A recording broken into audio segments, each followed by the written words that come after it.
were 7 when you stopped asking for help. Most adults still haven't learned that, but you already knew no one was coming. That single moment rewired your entire brain, and the price you paid is still showing up in ways you don't even recognize. Right now, as you watch this, your body is carrying memories your mind tried to forget. The child who grew up too fast never really grows up. They just learn to hide better.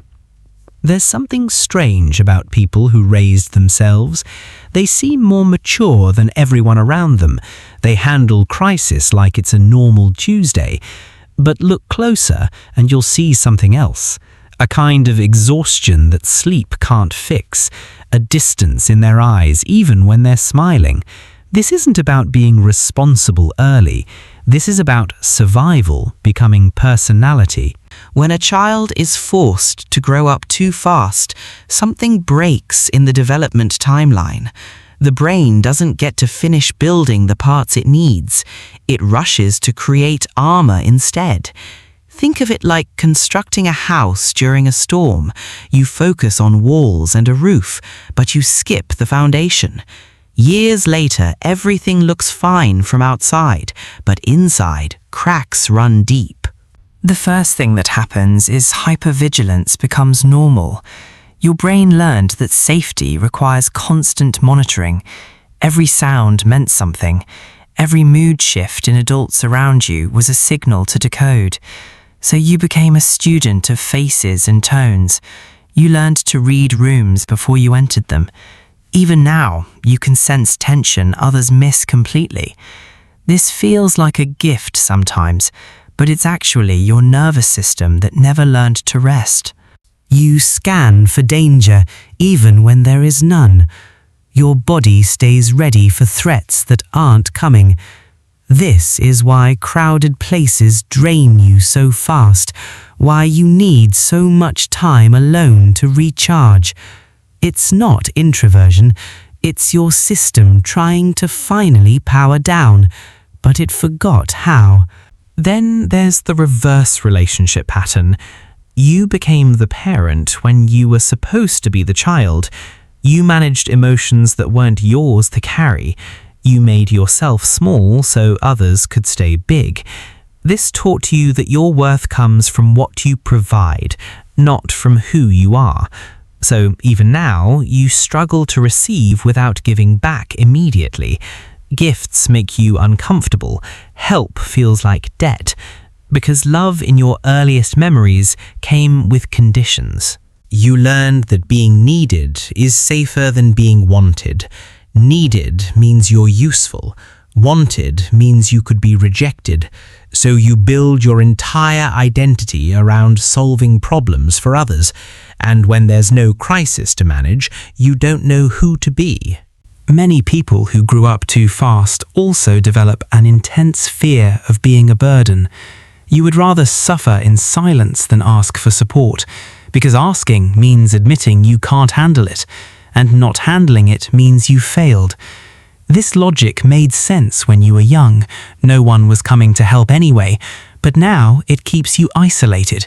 You've trained everyone around you to believe you're fine, always fine, until you're completely falling apart and no one saw it coming.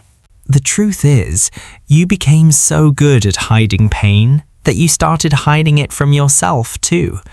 You don't even know you're struggling until your body forces you to stop.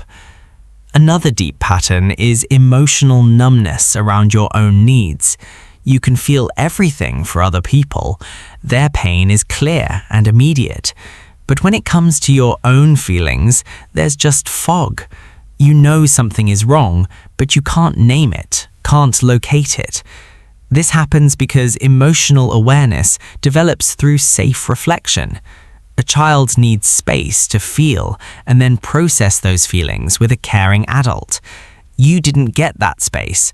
You got crisis after crisis, so you learned to shut feelings off instead of understanding them.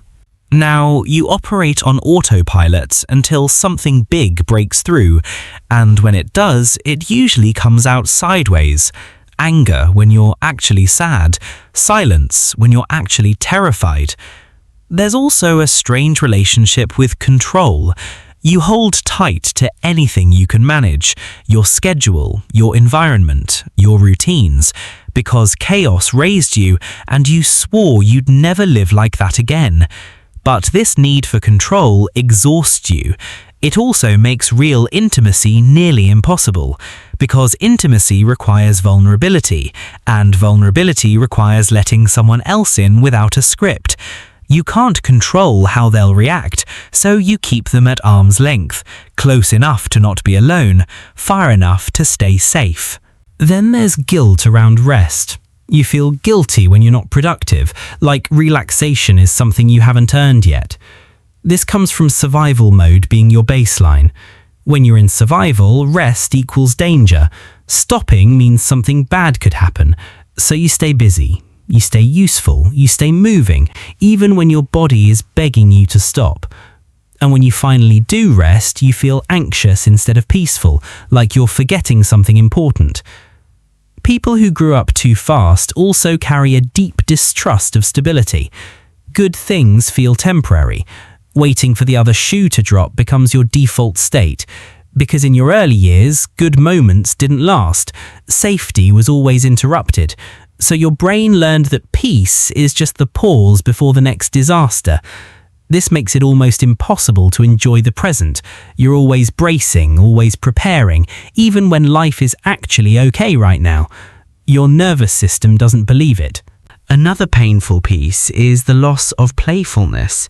You missed the developmental stage where you learn that life can be light, that mistakes can be funny, that not everything has to mean something. You became serious because your environment demanded it.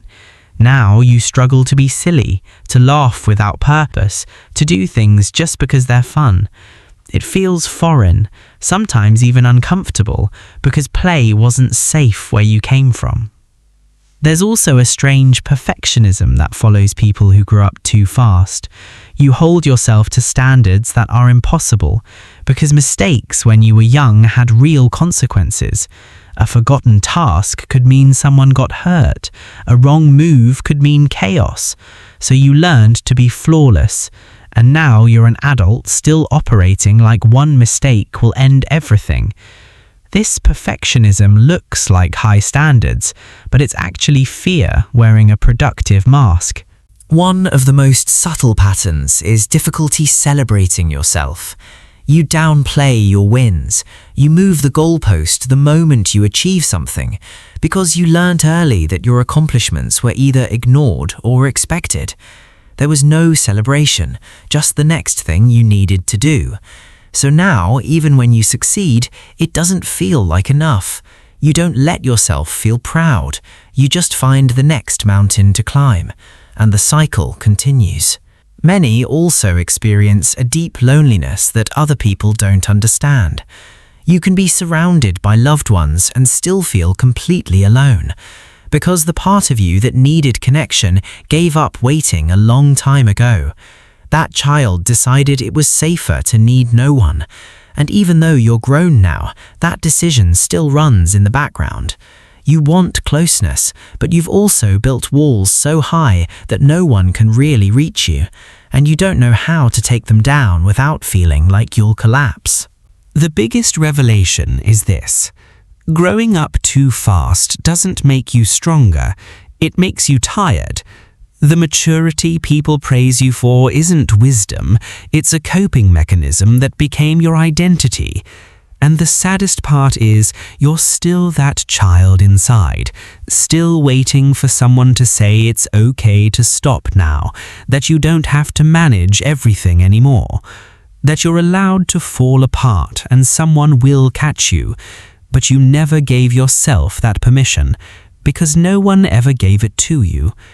Here's what most people miss. Healing doesn't mean going back and having the childhood you didn't get. You can't undo the past, but you can stop letting it write your future. You can learn to recognize when you're operating from that scared, over-responsible child, and you can choose differently. Not all at once, but in small moments. asking for help even when it feels impossible, resting without earning it, letting someone see you struggle without immediately fixing it. The brain that learned to survive can also learn to live, but it takes intentional unlearning. It takes catching yourself when you're people-pleasing out of fear, when you're controlling out of panic, when you're hiding out of habit. And it takes surrounding yourself with people who don't need you to be strong all the time, who can handle your mess, who won't punish you for being human. You didn't choose to grow up too fast, but you can choose what happens next. If this resonated with you, subscribe so you don't miss the next one.